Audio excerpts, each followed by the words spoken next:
Hey, hello, and welcome back. I'm back in the shop, of course, getting ready to work on the Orks, and I wanted to answer a question, or really follow up on a comment that was made. So it was 666 Lupine 666 said, "Is that model meant to be Ash? Because it looks like Roy Orbison dressed up as the Mole Man," which I thought was pretty funny. And my response to him at the time was, "Hey, I don't sculpt him; I just paint him." But that reminded me of a story, and I thought rather than force you to go read it on YouTube, since you're watching this anyway, I will tell you the story. So as I think I've mentioned several times in the past, if you've watched my other videos, I worked on the movie Starship Troopers, the original, not the second. The original Starship Troopers movie. I painted stuff, spaceships mostly, but the very first thing that I was asked to paint were the pilot figures for the retrieval boat, and that's the scene where Carmen swoops in and lands in the middle of the little fire base and gets Johnny Rico and some of the others off planet. But at the time, all they had was one sculpture for the model, or for the pilots, and it was a male. And the two people in the cockpit were Carmen, and then like a male co-pilot, or it was Xander. Anyway, so they essentially had a Xander figure and no Carmen. And I said, "Well, what do you want me to do?" And they said, "Well, just paint up one of them to look like Carmen." And I'm like, "Okay." So I painted the two figures and said, "Well, here you go." And they looked at them, and there was a lot of sort of sidelong glances to one another. And this is like the various directors of photography and such. And one of them commented that he thought it reminded him of Priscilla, Queen of the Desert. Because at the end of the day, the sculpture is what it is, and there's only so much turd polishing that you can do. Mythbusters experiments aside. So they sculpted another Carmen figure, or they sculpted a Carmen figure. Essentially, just they did like the shoulders up, like a bust, and then they attached that to the top of the original body that they had. So anyway, I just thought that was a funny story and sort of appropriate to the comment, because the Ash figure, at the end of the day, that was made in the early 1990s, and I think that's a Bob Rodolphe sculpt, and he's never my favorite sculptor. But I thought it was okay. It's all right. I guess the really funny thing is, what I was really hoping was that it would have been the paint job would have been transformative from the original that I did for the box wrap when I did that, when the model first came out. And when I compare the two, yes, I like my paint better, but it's not really transformative. I mean, it's like, yes, that's a better paint job on what is still the same figure. So anyway, the other thing I want to do today is I think I kind of want to show you a little bit about how I am approaching the rust and weathering technique, the basic rust and weathering technique on these Orks, because I did have another comment, or actually I've had several comments that people like what I'm doing, so I figured I'd give you a little more in-depth look at how I go about it, because it's not a difficult process. It requires a certain mindset as you approach it, but it's not hard to do at all. And anybody, I think, could potentially do this. So let me jump into that, and when I'm done with that, then I can actually get some real work done, and we can do some more progress video. So talk to you in a second. So I mentioned in one of the earlier videos, probably the first video, that to do this, I started with my rust colors first as sort of my base coat, focusing on all of the metal bits, and really it's going to be over the whole thing, so you just have to keep that in mind, that you're going to coat, at least in this situation I had to coat everything. And after that, in order to approach how I wanted to do the weathering, you kind of have to have the fiction of what it is you're trying to portray in mind. And in this case, I'm thinking metal that has been painted once, a long time ago, and has since gone through everything that an orc could possibly, put that painted metal through. And in some cases it's just going to be exposed metal too, not even painted. So anyway, with that in mind, so we start with the model with just the rust colors on it. And if you want to know, which rust colors to use, you can go back and look at that first video. I used to like Dark Flesh. The old Citadel Dark Flesh was a good color. Or really any good red-brown. But there's so many different colors that you can use, because rust isn't one color, and in fact you want to have some variation to it. Just like with anything else, the more variation you get, the more alive the color ends up looking. And then using lead belcher, which is the sort of replacement of bolt gun metal, I find all of the edges. This is almost like doing edge highlight, except that it's dirtier. You don't have to be clean because you're trying to simulate scratched metal. So for example, on this edge here, you just imagine that this area, he's driven through some branches or something, and it has scraped the paint away there. And essentially anything with a raised edge can get a little ding, and you want to be more thorough on the areas that you think are going to see more action, like the leading edge of the bike here, than on like super recessed areas like down here. I've done it on the gas tank anyway, even though it's probably not going to get too much. It's not going to see too much in the way of damage, not like this piece here. And then think about the direction that the scratches are going to come, so that it'll be more natural to the eye. So the bike is generally traveling in this direction, so if anything's going to hit it, it's going to scratch sideways. But on the front, you want to think of it as going up, directly through, and maybe up over the top or down underneath. And so you want to, again, just sort of continue to keep that in mind as you work on your scratching. And don't do too much. It's almost impossible to do too much, but you don't want to, if you just go back through and paint the whole thing silver, well, then you've sort of defeated the whole purpose. But also, the other thing to remember is that all of this damage doesn't take place immediately. Now, the reason you have rust is because some of the areas have not been dinged up recently, and they've been allowed to rust. But you think of those areas as areas that the paint has worn away, or you're going to add paint to later anyway, like it's never been touched. But you want to leave some of that there.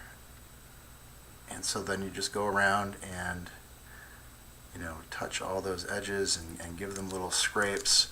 And again, pretty much anything that's raised can get just a little bit of a metallic edging just to make the paint look worn, or the rust worn off. Either way, it helps add a highlight and it adds some visual interest to the whole thing. So anyway, so then you can go over and do that kind of as much as you want. And in some cases, like on the weapons, I left rust. And in some cases, I did not. And then this will end up looking more new when it's all painted. This is just now all lead belcher at the moment. And I can go back through and I can highlight and weather and do other things with it, but it's going to be in a cleaner state than this. And it sort of gives you a variety of looks for your orcs. So now that you've gotten the metal scratches and dinging finish, you take your color and you apply it to the rust areas. Now essentially what you're trying to do here is follow the pattern of the scratching, because again your fiction is that the scratching is the reason why the paint is not covering everything. And so your paint needs to follow that rule as well. And also not just that the metal is showing up, but what you're kind of saying is it scratches like this over time a lot.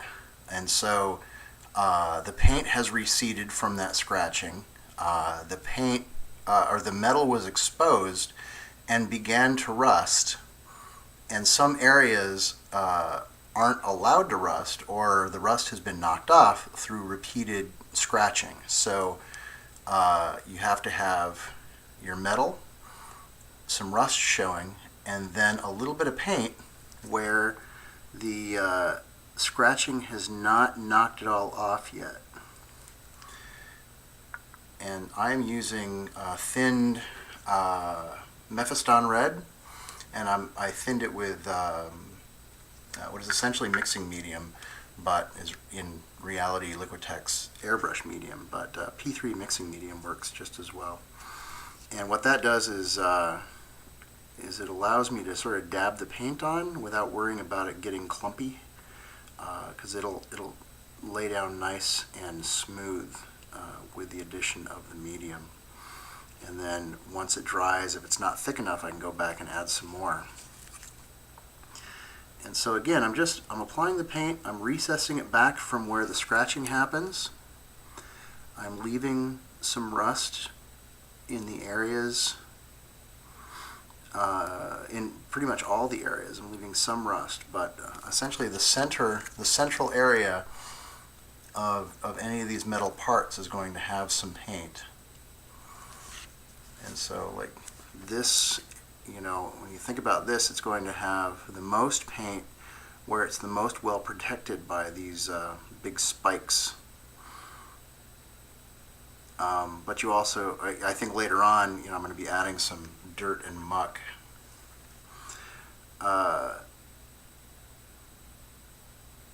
So that's also going to fill in some of those areas. And remember, these scratches here need to not get any paint on them. You know, there's obviously areas where the paint has gotten knocked off.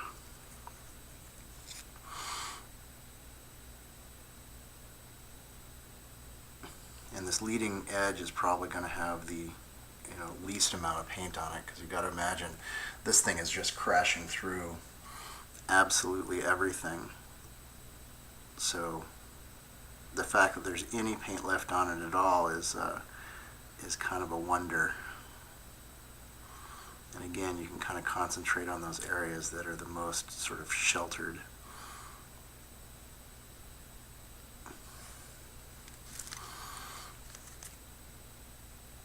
So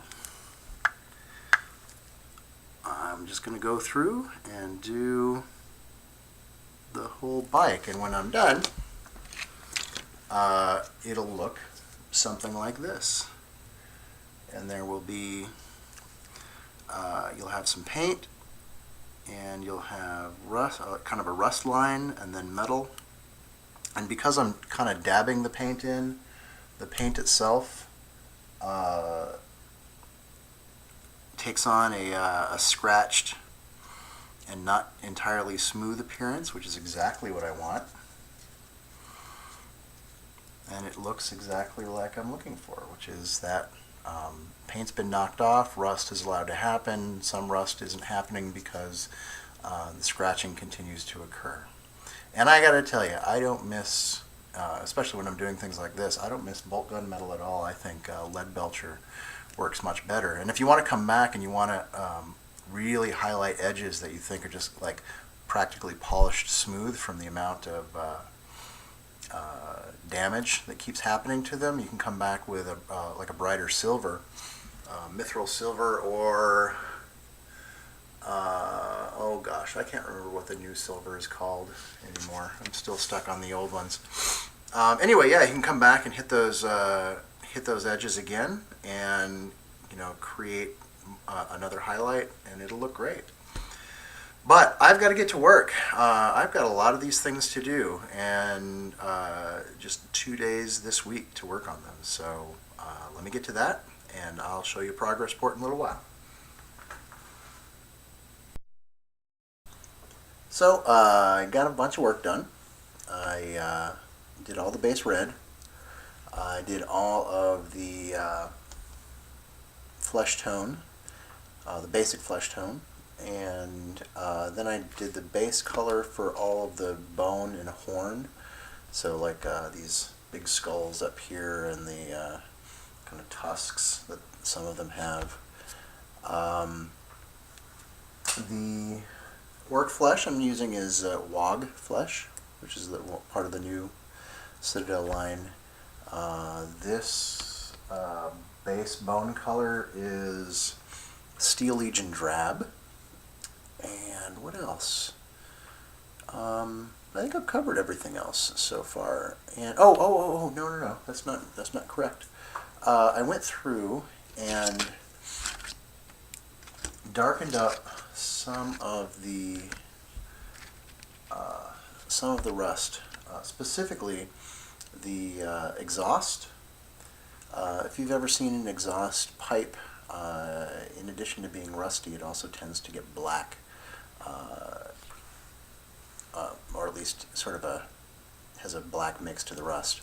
And so I did that on all of the exhausts, and I did it also on the machine guns, which I'm also making rusty. Not all of them, actually. One of them has a more shiny gun, but he's either the leader or the standard bearer, and as you can see, I also did his standard as well. But yeah, this has taken a while, and it's going to continue to take a while. I mean, this is my whole day was spent dabbing on red and painting on green, and then other bits and pieces. And today it's going to be. Don't think I'm going to highlight flesh yet. I think I'm going to go through and still do base colors where I need them, and I might do the bone, things like the seats, and anything I might have missed on my first pass through. I might actually get to the flesh highlights, but we'll see. It's been cold. Last night it was like 30 degrees. It's late or mid-May, and 30 degrees, and it's kind of chilly here in the shop this morning, which is making it difficult to get going. But gotta get going. So yeah, not too much else to tell you about right now, and I'll just do another progress report in a little bit. So this has been a pretty productive day. Yesterday, not so much, but today definitely. Some of the things I said I wanted to do, actually, all the things I said I wanted to do, I think, got done today. So I was able to, well, one thing I did that I wasn't really planning to, but sometimes that's just the way of it. I did some highlighting on the red. I think I looked at it and went, I didn't want to see the color so flat, even though I knew I was eventually going to get to it, but it's just one of those things that was calling out to get done. So I highlighted it with Joe Sonia Cadmium Scarlet, which is really just a very orangey red. I know that there's a Citadel equivalent, but I can't think of the name of it at the moment. And that really gives some life to that red color. And I think you can see a little bit of it there.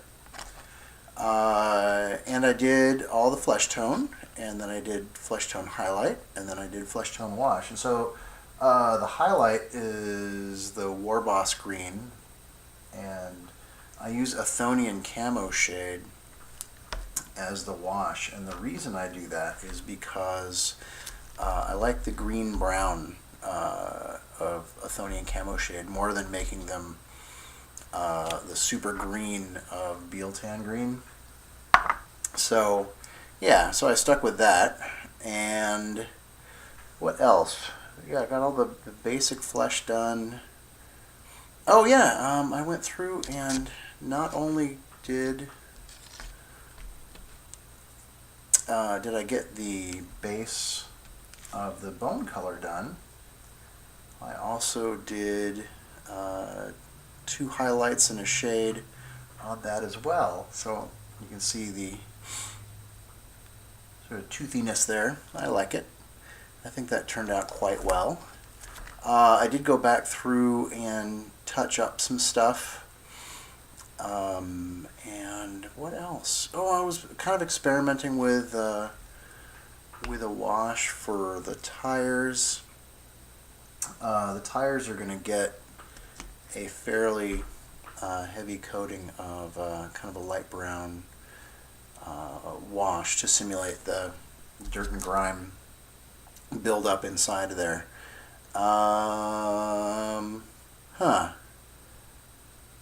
Seems like I did more than, it's when I talk about it, it seems like less than the work that it actually was. But I had to go through each and every one of these things several times today, and that takes some time.